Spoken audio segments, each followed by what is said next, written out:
Siamo al Siddhartha con i Paradox, che questa sera suoneranno a Prato. So guys, you started your activity in 1986, so 23 years ago, and you immediately caught the attention of the Roadrunner record that will sign you will sign a contract with it. Yes. And what do you remember about that period? Oh, I think we wasn't so far to make a record at this time. So I think okay, we had a friend who organized some concerts in our region, and he put our demo cassette at this time cassette, the cassette. to Rock Hard magazine, Yes. and Metal Hammer magazine. And a few days later, no, a month later, I bought that issue, and I saw a picture in it, and the best demo tape since years. And a day later, yes, since Halloween, and a day later, Roadrunner Records called up and said, "Come on, do you want a part of a compilation?" It was Teutonic Invasion Part 1 sampler. If we want a part of it, and so we said, "Yeah, what? Roadrunner Records?" Yeah, it was I bought all albums from Roadrunner Records because everybody was the bigger band was being in Roadrunner Records, you know. Yeah. So we was proud of it, and we said, "Okay, we will do it." And then we signed an option for a whole album, and we get really good reviews for that song, "Pray to the Gods Above." And then we made in May '87 the first album, Product of Imagination, for Roadrunner Records. And we get Album of the Month in Rock Hard magazine. From one day to another, we was really surprised about that. And then our career starts. So good remembrance. And after about 10 years of silence in 2000, I think, a second phase for the band started. Yeah. Because you decided to end the collaboration with the Roadrunner. Yes. One reason was the grunge came up at this time, and at the beginning of the 90s, thrash metal was dead. And so we get no option for the third album from Roadrunner Records, and we had intern problems too. So I was boring of that fall because we had much trouble, and then I quit everything.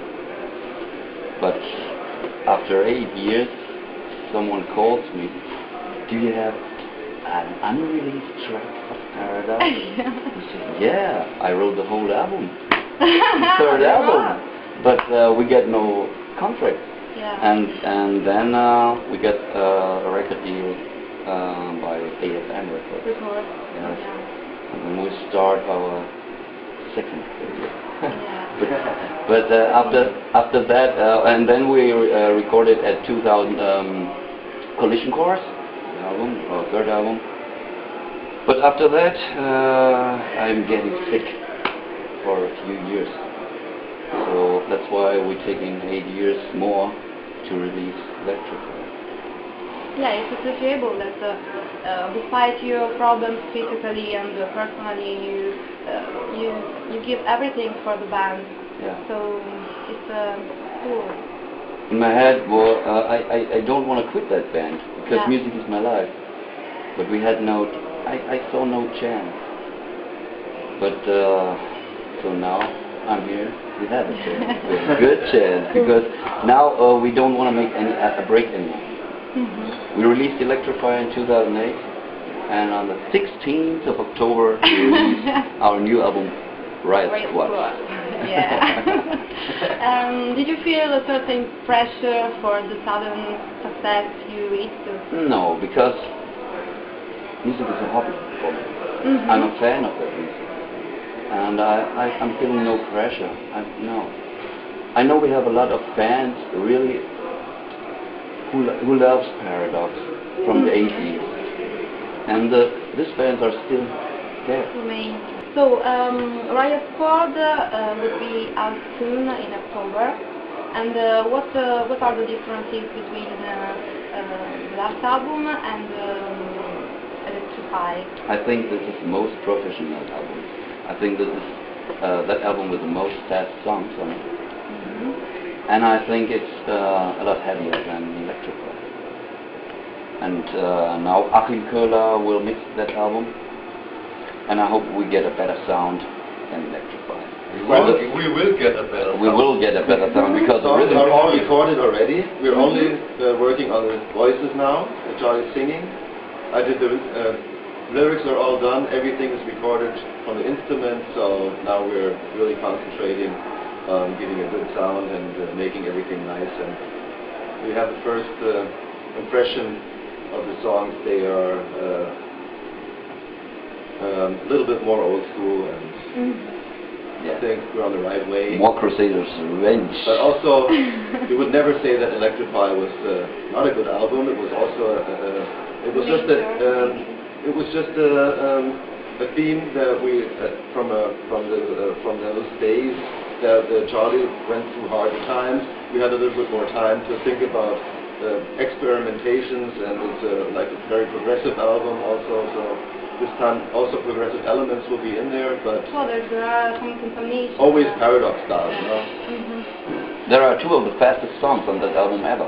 And I recorded one song called No Place to Survive. I composed that song in 1985. And we want to put that song on Protective Imagination, but there was no place on it. And because 37 minutes for a LP, you know. and on the Heresy album was the same, no place for it, and it was, oh, it's too easy, that song, but it's not too easy. That sounds like Kill 'Em All from Metallica, you know. So now we had the time to put that song on that album, and much old school riffs, much staccato riffs, you know, many good rhythm parts on it. So I think this is it's a cliche because if you say everybody say our new album is the best album, but it's true, that is our best album. This is the most professional album, and this, I think, that together with Heresy, the heaviest one. And we heard what our fans said to us when we are on the road in Greece and in Spain and in Norway and in Italy. So everybody likes the Heresy album. I say, yeah, it's true. It's because it's direct. It's pressure on that album, yeah. But now it sounds it sounds good. I love that album, and I hope we get the same good reviews since in the past, because every time we had luck with good reviews. But now what we need is the success for the reviews, and now we play a lot of more concerts, and that's great. And what's the main important progress you think to have had from the origin, from the beginning till now? We're better on our instrument. And I think more about a song when I start to compose a song. In the 80s, we go in the practice room, oh, that's great. And we take it, and now I think more. And I think more about it, and I take not every part. I want to have every part. It must be good. So, yeah, thinking a little bit more professional. That's an important thing. So it's maturation about the technique you use. Technique, and also the thoughts about how to write a song. It's more thought in it. And about the lyrics, it's curious the themes you use because you speak about heresy, crusade, war. The heresy. Yeah, we had some lyric writers. They came from England, and they lived in Germany, and then they go to France and lived in a castle. in the castle, and then he called me up and said, "Hey, we have a good story for you. What do you think of it?" Because that history was being there where they lived, you know. And so we said, "Oh yeah, it's true what they." So guys, thanks for the interview. Thank and you. Support the steam metal. Yeah. Yeah. We support it.